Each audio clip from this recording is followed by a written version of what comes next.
was born by the river in a little tent. And oh, just like that river, I've been running ever since. It's been a long time coming, but I know a change gon' come. Oh, yes, it will. It's been too hard living. Oh, but I'm afraid to die. Said I might not be if I knew what was up there beyond the sky. It's been a long time coming, but I know a change gon' come. Oh, yes, it will.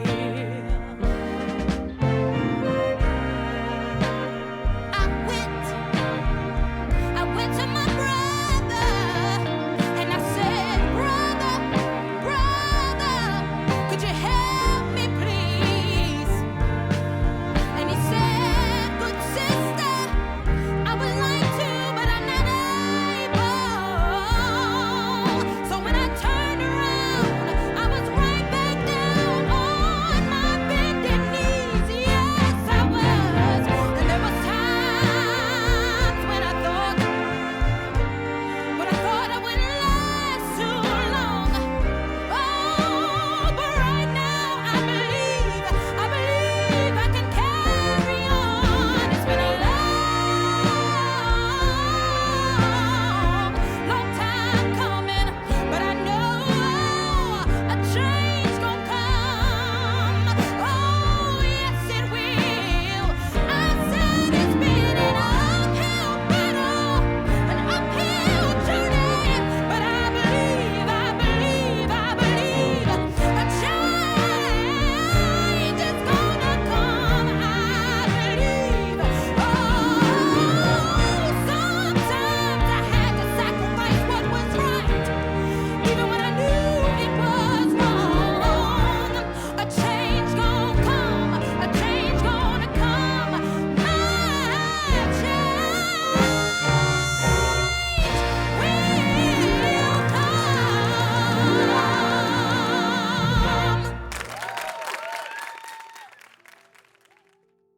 Good evening, and welcome to the 37th Annual Community Achievement Awards Gala.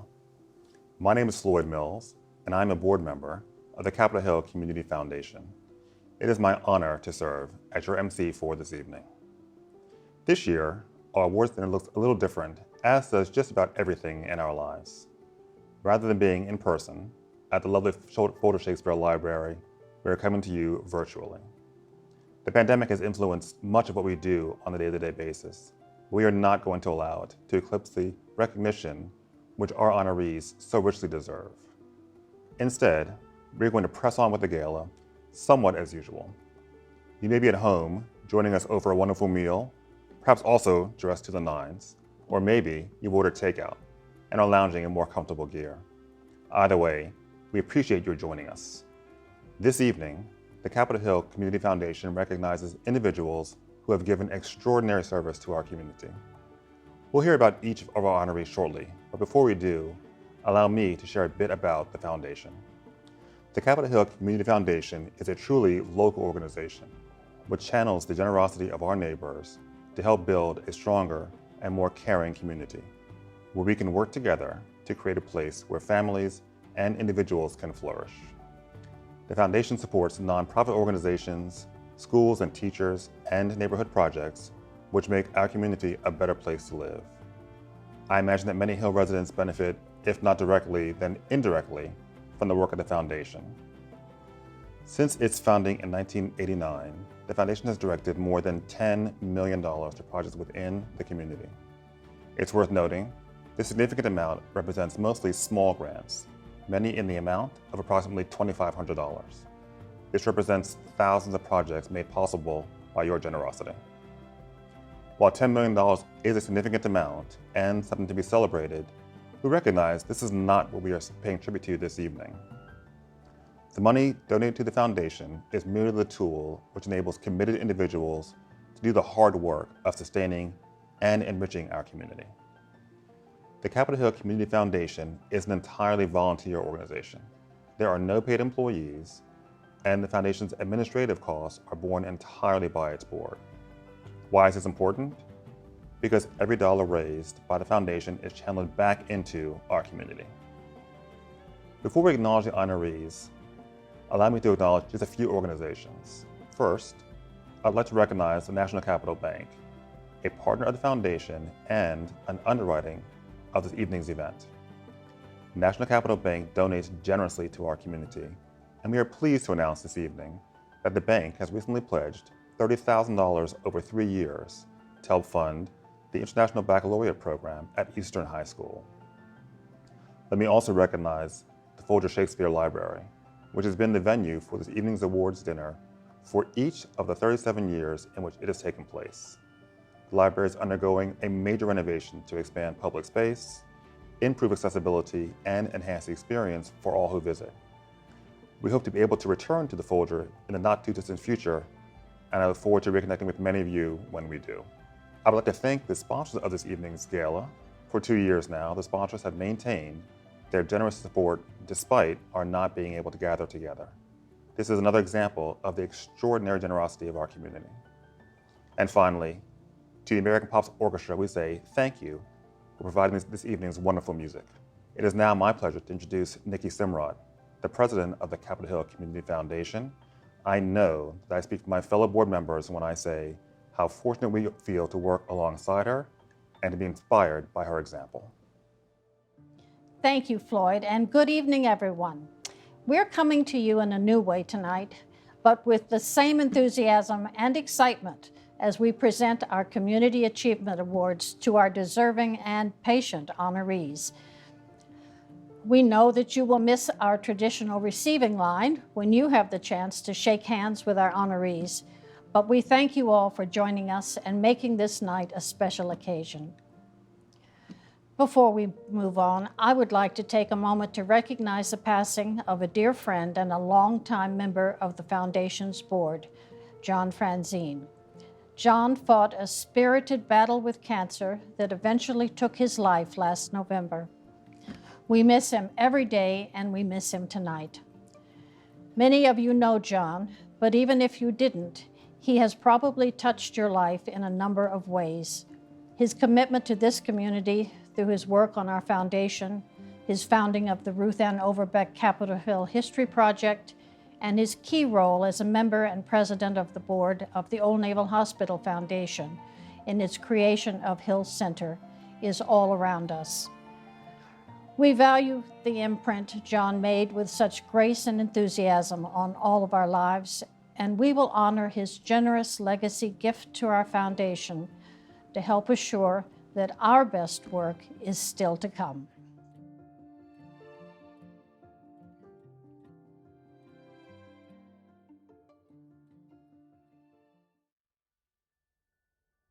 It is now my honor to introduce Stephanie Deutsch.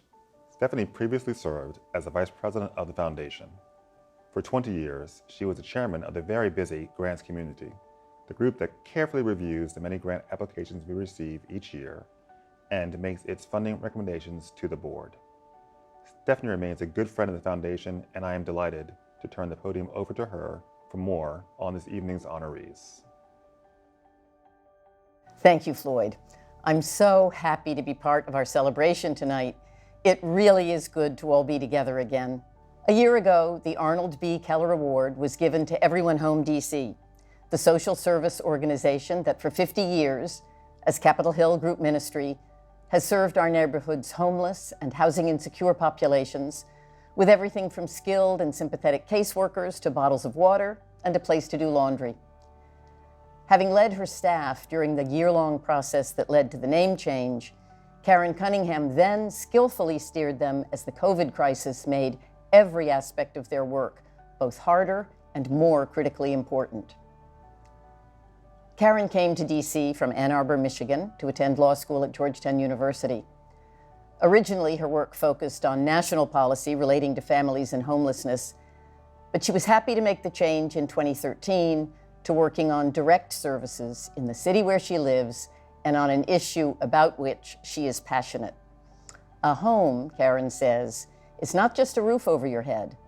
A home is a place where you feel safe and comfortable, a place of respite, a place where you can be yourself, where you're a valued member of a community and where you can contribute to your community and be supported by it.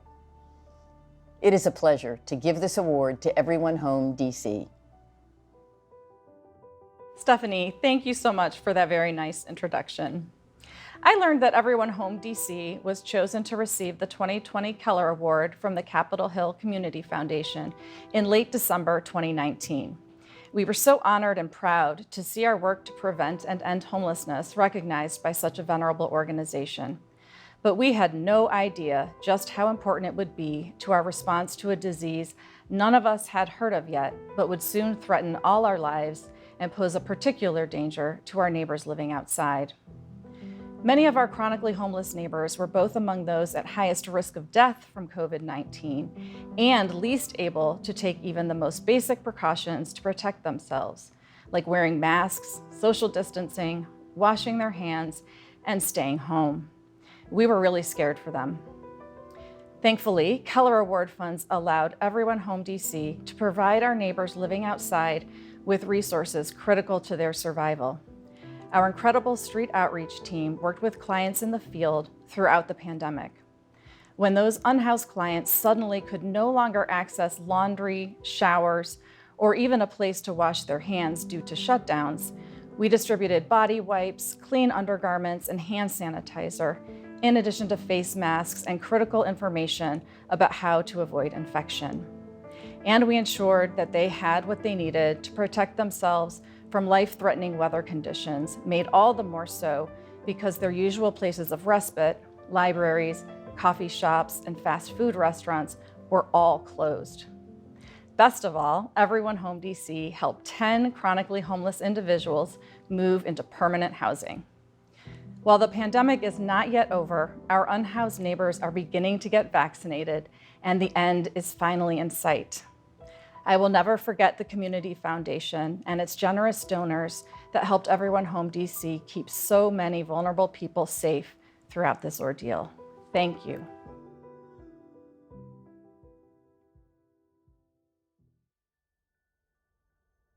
"11 years ago, Maurice Cook founded Serve Your City to pair up college students with young people to offer not just tutoring, but also the stimulating and fun activities that he himself, like many children of color, had not been exposed to: tennis, rowing, swimming, yoga, horseback riding. Last year, as the pandemic brought a new set of challenges to us and our neighbors, Maurice put his deep knowledge of the community to work.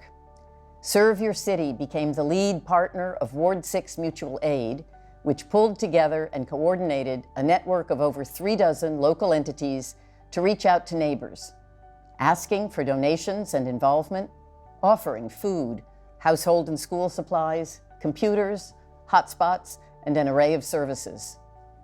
Maurice sees this work not as charity, but as solidarity. Maurice grew up in Montgomery County, Maryland, where he says he learned a lot from watching his grandmother and from her mentor, his great aunt Helen, who as a civilian working for the Navy, excelled in management.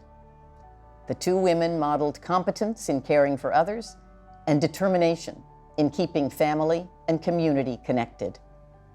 Sustained and encouraged by them, Maurice holds a master's degree in history and education, the first male in his family to get a college degree. It is a particular pleasure for me to give this award for Ward 6 Mutual Aid to my friend Maurice Cook. I'm Maurice Cook, the founder and executive director of Serve Your City and a lead organizer with Ward 6 Mutual Aid. I created Serve Your City a decade ago in Capitol Hill, where I live, to provide life-changing experiences and opportunities for Black and brown youth in DC. Those experiences include rowing, swimming, yoga, tennis, tutoring, college prep classes, and experiences that far too many children in this city couldn't access because of structural racism. Last March, we put our spring classes on hold and quickly joined forces with dozens of other Black and brown-led organizations in this city to provide the basics like food, hand sanitizer, masks, and cleaning supplies to families impacted most by the pandemic. We had to provide these basics because no one else was going to keep us safe during this pandemic.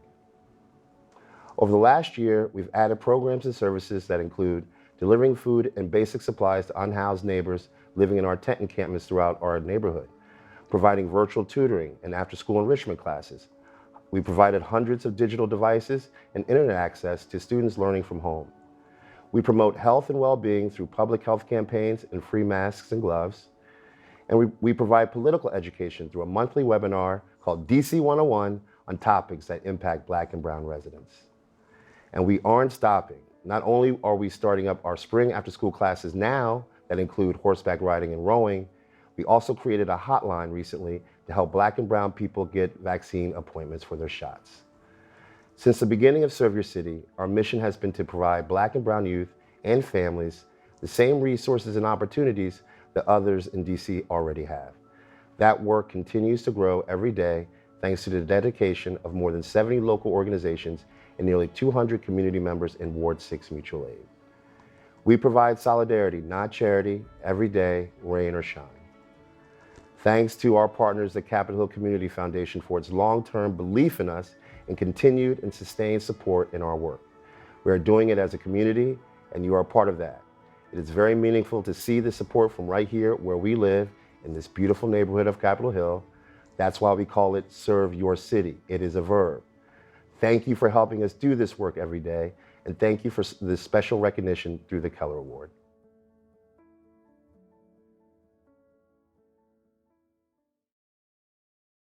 And now, it's my pleasure to welcome the American Pops Orchestra.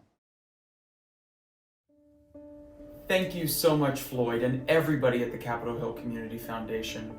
Your support has been critical in our success.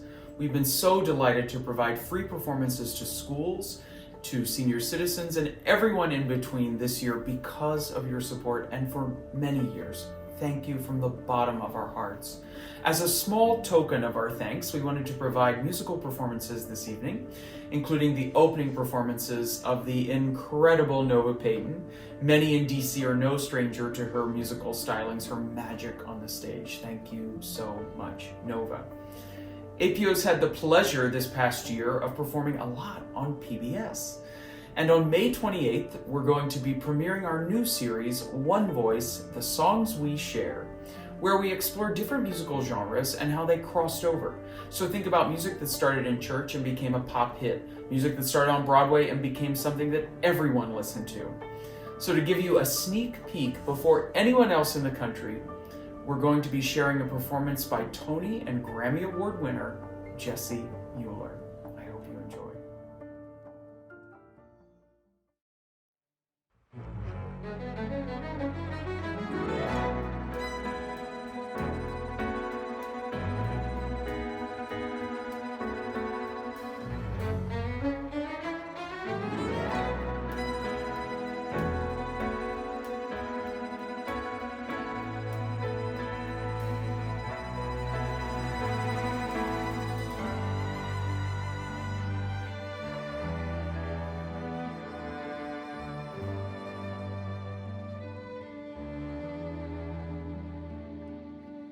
If I loved you time and again, I would try to say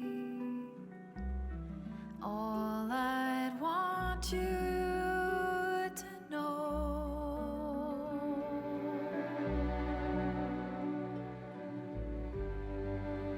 If I loved you, words wouldn't come in an easy way.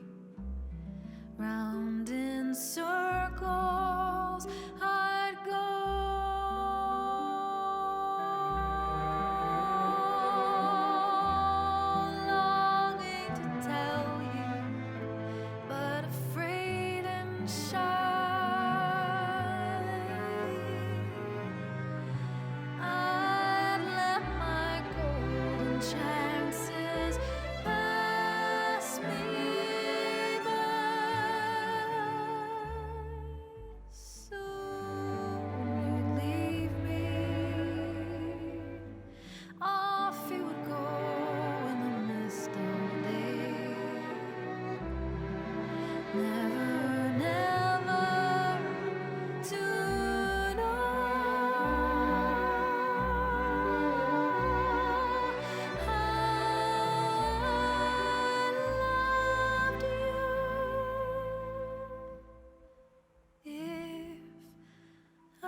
what's unspoken.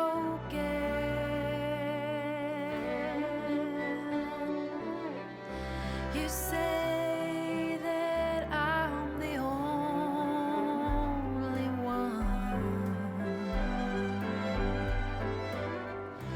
but will my heart be broken when the night meets the morning sun?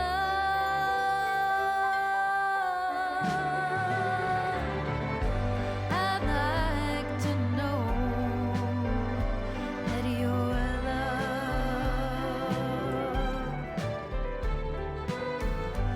is love I can be sure of. So tell me now, oh, and I won't ask again. Will you still love me tomorrow? 'Cause I'm longing to tell you, but afraid and shy. I'd let my golden chances pass me by.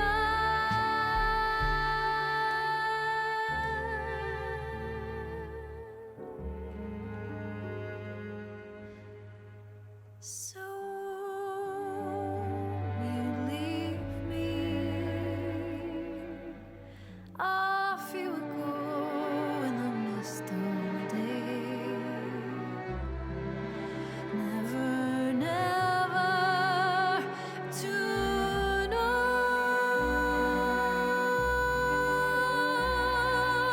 how I loved you. If I loved you.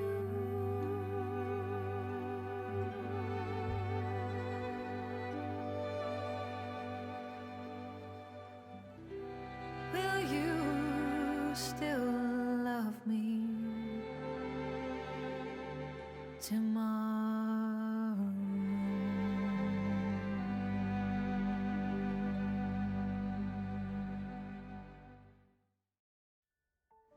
Last year, 2020, you may remember, was the centennial of the 19th Amendment, the one that gave American women the right to vote.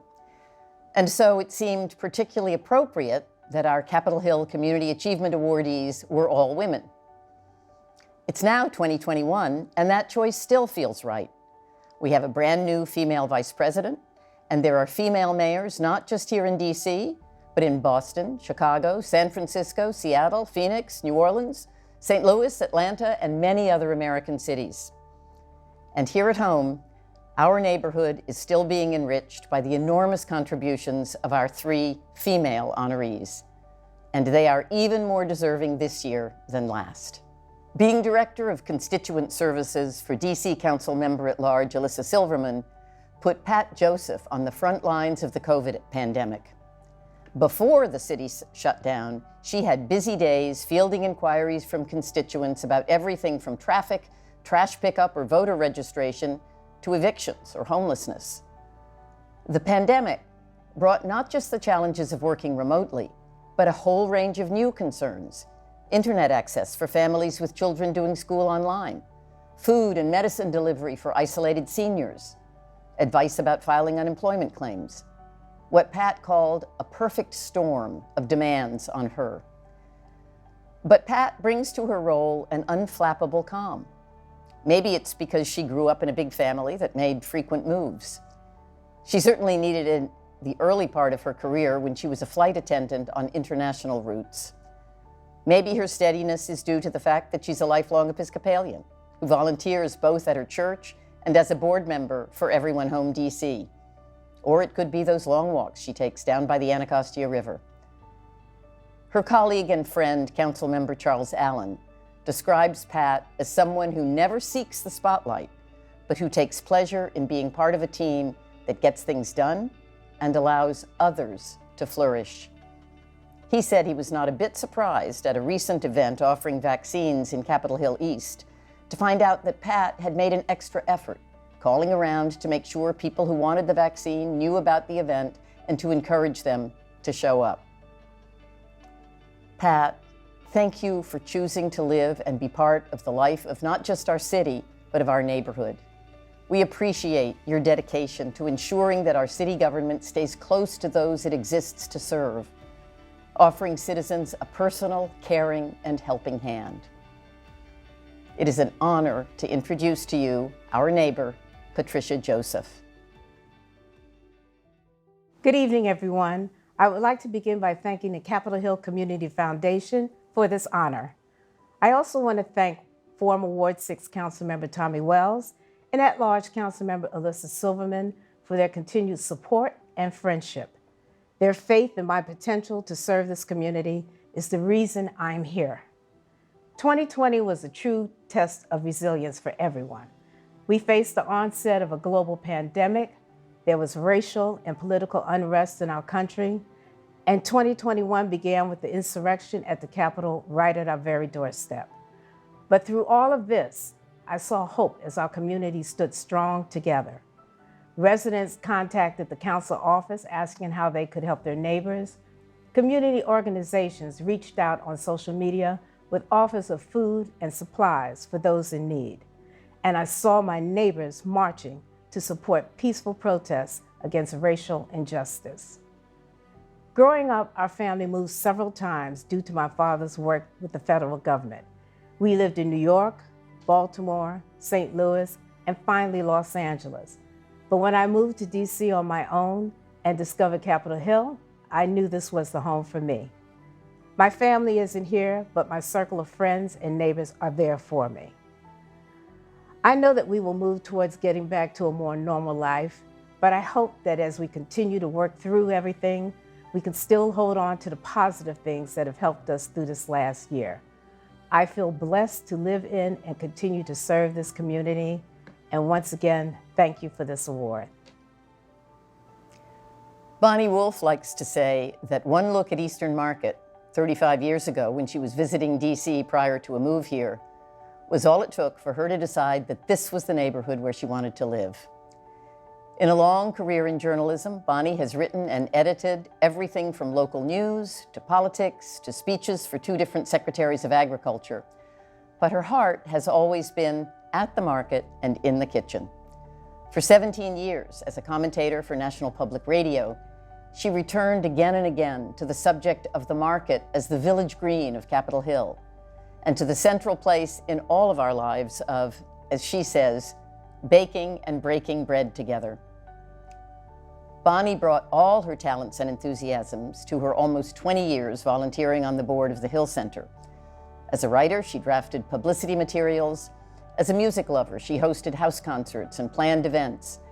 And she was insistent that the Hill Center include a state-of-the-art demonstration kitchen for classes. She takes pride in the collaboration with Children's Hospital and other groups that brought families to the center to learn about cooking and nutrition from well-known chefs. Now, as the center approaches its 10th anniversary, she's deep into another project, the creation of a community cookbook to mark the event and to be sold as a fundraiser. Someone once asked Bonnie's son, Jonathan, what was his favorite dish that his mother made. "I don't know," he answered. "She never made the same thing twice." I don't think that's quite true, but what is true is that our neighborhood has been greatly enriched by Bonnie's energy, by her creativity, and by her generosity as a neighbor and as a friend. Thank you, Bonnie, for the spirit and enthusiasm you bring to our neighborhood. We appreciate them, and we appreciate you so much. It's a particular pleasure for me to introduce my friend, Bonnie Wolf. Thank you, Stephanie. It's appropriate that Stephanie introduced me because she introduced me to the Capitol Hill neighborhood.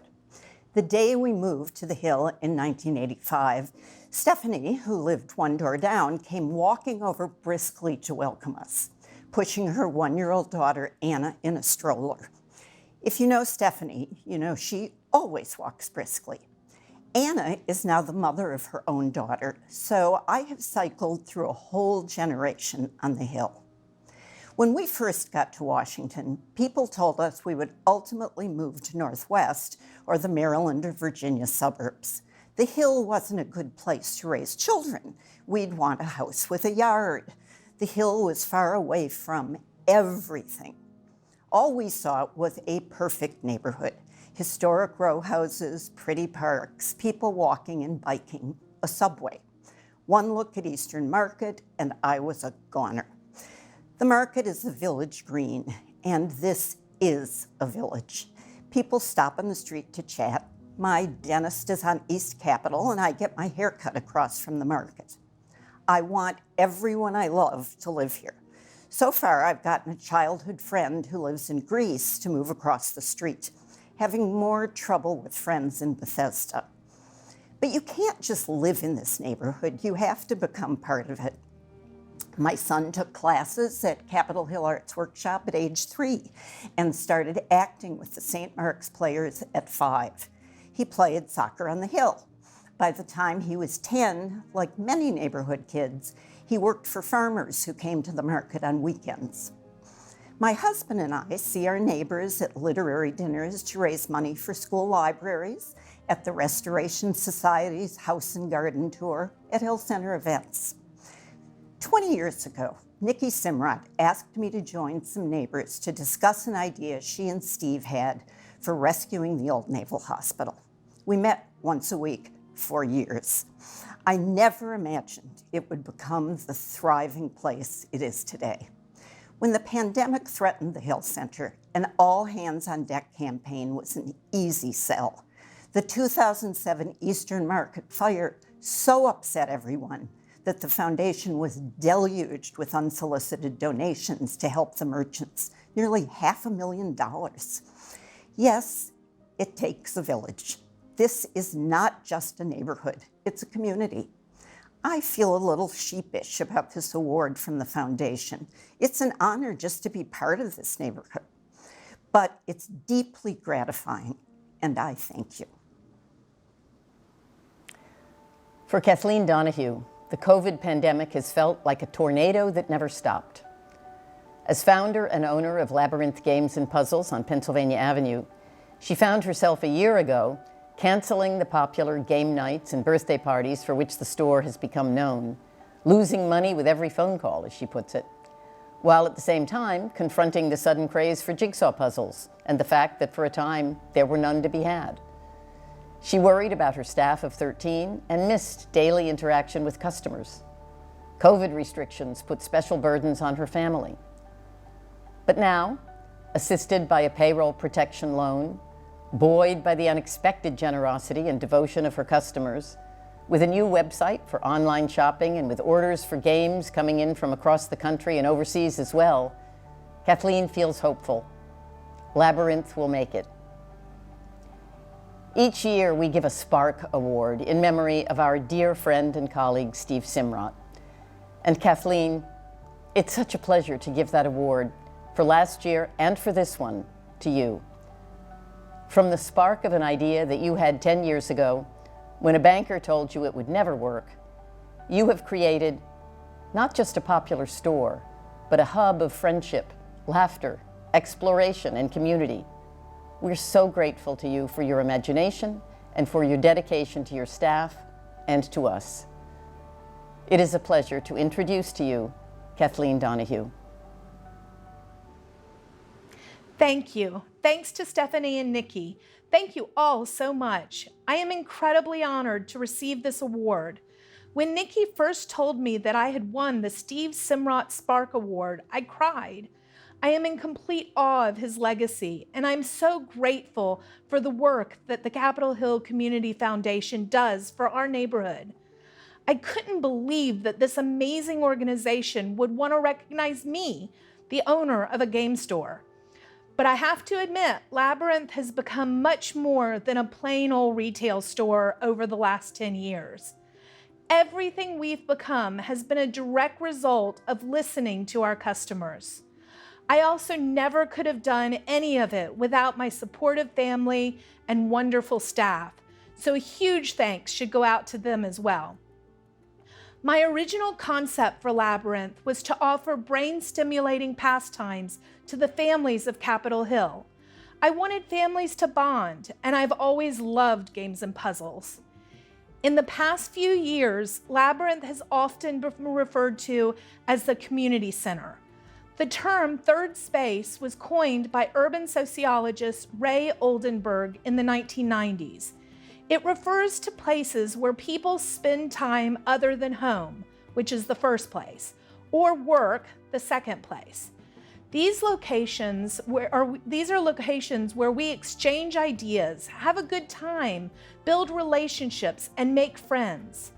When I first opened Labyrinth, I was unaware of the third space concept.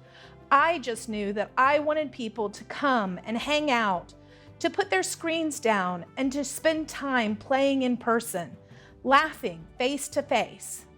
Before the coronavirus, Labyrinth hosted hundreds of events for all ages in the store each year, and tons more at local schools, churches, libraries, and even metro plazas. Some of my favorite events were game days with the Capitol Hill Village and children's birthday parties. Even before COVID-19, brick and mortar third places were disappearing as more and more young people took their socializing online and real estate prices continued to escalate. Coming back from an entire year where everyone only had virtual interactions will be difficult, but I can see the light at the end of the tunnel.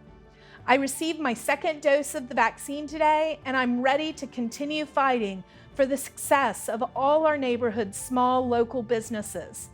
Soon, we are looking forward to welcoming the community back to our events and getting more games and puzzles into local schools.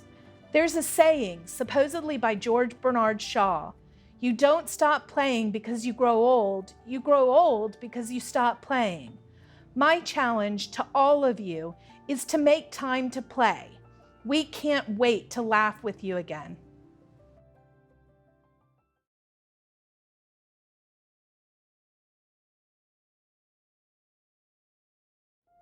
Thank you again to everyone at the Capitol Hill Community Foundation. Your support, not only of APO, but of organizations across the Hill and the greater DC area, are making a difference in so many lives every day. Thank you so much. You all provide that sense of home to many of our organizations, a place to come back to make sure that we're all doing our part every day to make this world and this city a better place. As a final gift, I want to give you another fabulous performance by Nova Payton. Just a tiny way of saying thank you for what you give all of us every day.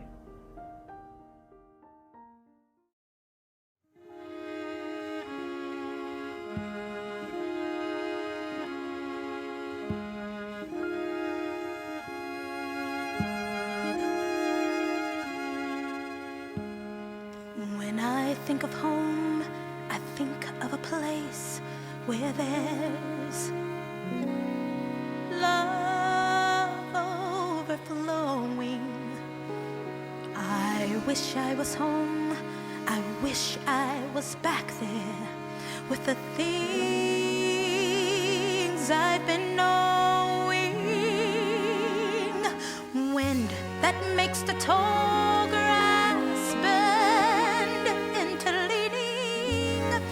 Suddenly the raindrops that fall, they have a meaning, sprinkling the scene,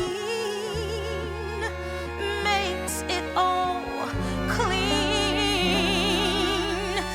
Maybe there's a chance for me to go back now that I have some direction. It sure would be nice to be back home where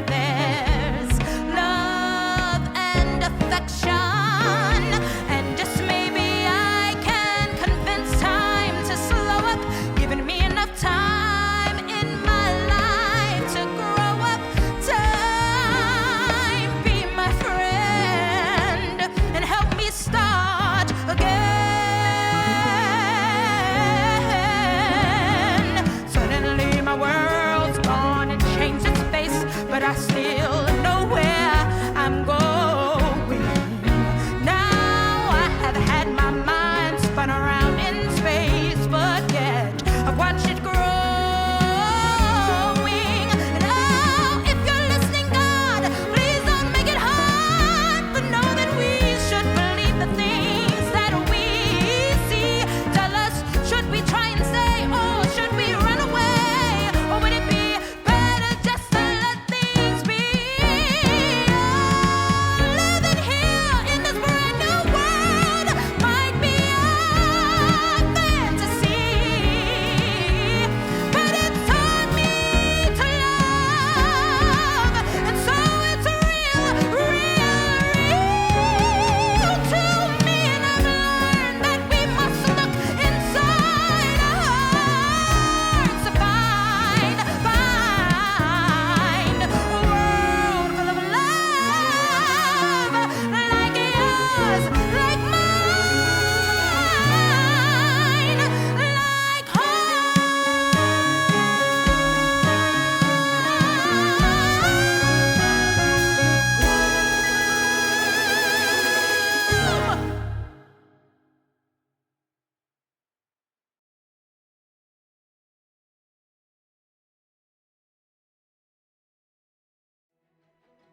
Well, we've come to the end of the evening, and there remains just one thing to do. At this time, we traditionally toast the honorees, so please raise your glasses and join me in celebrating Pat, Bonnie, and Kathleen, our Community Achievement Award honorees, as well as Everyone Home DC and Serve Your City, our Keller Grant awardees for 2020 and 2021. We thank them all for their extraordinary service, and I thank each of you for all you do for the neighborhood we love. But this year, it seems only fitting that we also acknowledge and thank the countless medical professionals, first responders, educators, grocery store clerks, restaurant workers, metro and transportation workers, and others who've been holding it down and helping us to get through what seems like an eternity. We've all been impacted by the coronavirus in one way or another, and as we approach what I truly hope is a tail end, let us look forward to the future and the light that is surely to come as we emerge from these dark days. Let us look forward to gathering with others on our block. Let us look forward to hugging our friends and families. Let us look forward to drinks on the stoop, block parties, and the impromptu sing-along with our neighbors. I know that I cannot wait to return to some semblance of normalcy, and I'll be forever grateful to all who had a hand in getting us there. So cheers to all who have continued to serve our community and others around the world. We see you, we appreciate you, and we thank you from the bottom of our hearts. Cheers and good night.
Thank